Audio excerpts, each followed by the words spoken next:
साथियों, आज भारत नई रीति और नई नीति पर चल रहा है। उरी हमले के बाद भारत ने सर्जिकल स्ट्राइक करके आतंक के आकाओं को पहली बार उस भाषा में समझाया जो भाषा वो समझते हैं। आप मुझे बताइए, मैंने सही किया कि नहीं किया? ये काम मुझे करना चाहिए कि नहीं करना चाहिए? क्या सरकारें सोती रहे वो आपको मंजूर है? चौकीदार सो जाए आपको मंजूर होगा? आपको जागने वाला चौकीदार चाहिए कि नहीं चाहिए? देश को जिताने वाला चौकीदार चाहिए कि नहीं चाहिए? भाइयों बहनों, उरी के बाद सबूत मांग रहे थे, सबूत।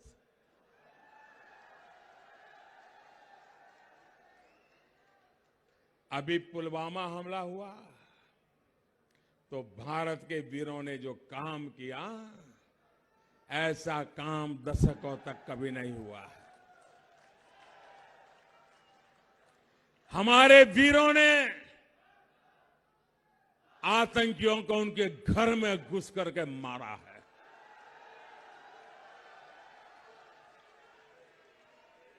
आतंकियों को, उनके सरपरस्तों को भारत से इस तरह के जवाब की उम्मीद नहीं थी। वे सोच रहे थे कि मोदी ने पहली बार सर्जिकल स्ट्राइक की तो दूसरी बार भी ऐसा ही कुछ करेंगे, और इसलिए उन्होंने क्या किया, सीमा पर बड़ा तैनाती कर दी, टैंक ला करके पता नहीं क्या क्या रख दिया। उन्होंने यहां सारी सजावट कर दी, हम ऊपर से चले गए।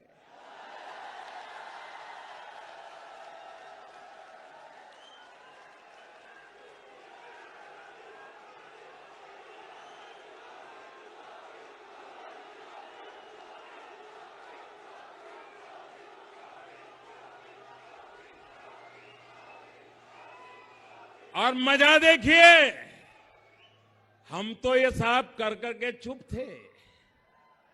रात के 3:30 बज गए थे। देश को क्यों जगाना भाई? लेकिन ये घटना इतनी बड़ी थी, घटना इतनी बड़ी थी कि रात को 3:30 बजे पाकिस्तान की नींद खत्म हो गई। पाकिस्तान की नींद खत्म हो गई। हम तो चुप थे। हम सोच रहे थे क्या होता है देखते हैं। पाकिस्तान ऐसा घबरा गया था कि 5 बजे उसने ट्वीट कर करके रोना शुरू कर दिया, मोदी ने मारा, मोदी ने मारा, मोदी ने मारा। दुनिया को उनकी हालत बिगड़ी है इसके समाचार हमने नहीं दिए, पाकिस्तान ने दिए थे। जब सर्जिकल स्ट्राइक हुआ था, देश को खबर पहले हमने की थी। इस बार हम देखते हैं नए तरीके से आगे बढ़ेंगे, और वही रोने लगे। वो तो यही सोच रहे थे कि भारत पर घाव किए जाओ, हमले किए जाओ, प्रॉक्सी वॉर किए जाओ, भारत तो कुछ नहीं करेगा, वो हाथ पर हाथ जोड़ करके बैठा रहेगा। देश के दुश्मनों में भारत के प्रति ये जो सोच बनी है, तो उसका मूल कारण 2014 के पहले जो सरकारें थी रिमोट कंट्रोल वाली, उनका रवैया ऐसा था, इसके कारण इनको ये आदत हो गई थी। साथियों, भारत कभी नहीं भूल सकता कि 26/11/2008 को मुंबई में पाकिस्तान से आए आतंकियों ने आतंकी हमला किया था। क्या भूल सकते हैं क्या? उस समय कुछ करने की जरूरत थी कि नहीं थी? दुनिया हमारे साथ खड़ी हो जाती कि नहीं हो जाती? लेकिन इसके लिए दम चाहिए दोस्तों।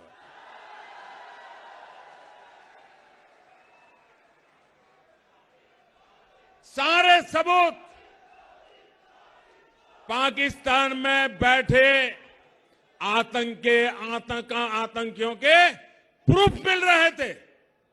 सारे प्रूफ उनको गुनहगार सिद्ध कर रहे थे। लेकिन भारत ने क्या किया? पाकिस्तान को कैसे जवाब दिया?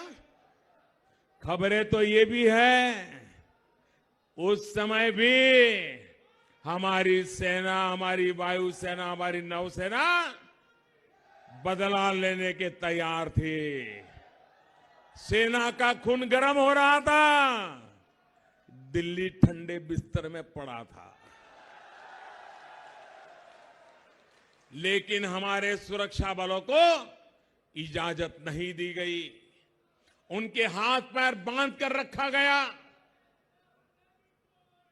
क्या हाथ पैर बांध करके आतंक का मुकाबला हो सकता है क्या? सेना के जवानों के बेड़ियां पहन करके हम कहोगे मारो, ये चल सकता है क्या? क्या ऐसे देश की सुरक्षा होती है क्या? क्या देश के दुश्मन के साथ ऐसी नरमी बरत दिखनी चाहिए क्या? साथियों, यही वजह थी कि मुंबई हमले के बाद भी देश में लगातार आतंक के हमले होते रहे। याद करिए, साल 2010 में पुणे में एक बेकरी में बम धमाका हुआ। उसी साल वाराणसी में दशाश्वमेध में एक घाट पर बम धमाका हुआ। याद करिए, साल 2011 में मुंबई में फिर आतंकी हमला हुआ। ओपेरा हाउस, जावेरी बाजार, दादर में बम फटे। फिर उसी साल 2011 में दिल्ली हाईकोर्ट के सामने भी बम फटा। इसी तरह साल 2013 में हैदराबाद के भीड़ भाड़ बाजार में बम धमाका हुआ। एक के बाद एक बम धमाके हो रहे थे। सैकड़ों बेकसूर लोग मारे जा रहे थे, सैकड़ों घायल हो रहे थे। इन हमलों के तार भी हर बार सीमा पार जुड़े हुए थे। लेकिन पहले की सरकार ने क्या किया? उन लोगों ने अपनी नीति नहीं बदली, सिर्फ गृह मंत्री बदले। अब नीति बदलनी चाहिए कि गृह मंत्री बदलना चाहिए? साथियों, अगर पहले की सरकार में दमखम दिखाया होता तो आतंकियों को उसी भाषा में जवाब दिया होता जो भाषा वो समझते हैं। तो आज आतंक इतना बड़ा जो नासूर बन गया है वो नहीं बन पाता। सितंबर 2016 में सर्जिकल स्ट्राइक और इस साल फरवरी में एयर स्ट्राइक के बाद आतंक के आंकड़ों को समझ आ गया है कि ये पुराने वाला भारत नहीं है। भारत की कार्रवाई के बाद अब वो बुरी तरह बौखलाए हुए हैं।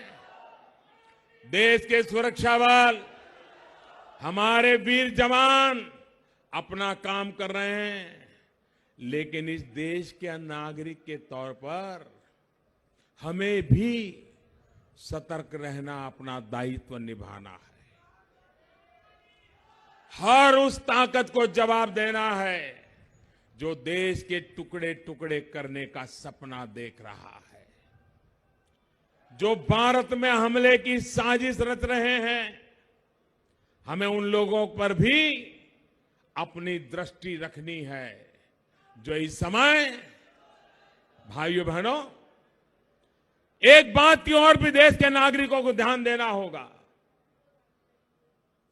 आज हमारे देश के भीतर अपने आप को बड़े नेता मानने वाले लोग, सत्ता के सिंहासन पर भूतकाल में बैठे हुए लोग जो भाषा बोल रहे हैं, उस भाषा से दुश्मनों को ताकत मिल रही है, दुश्मनों को ताकत मिल रही है। ये लोग यहां विवादित बयान दे रहे हैं, सवाल भारत के वीरों के पराक्रम पर उठा रहे हैं और उनके निवेदन सुनकर के तालियां पाकिस्तान में बज रही है।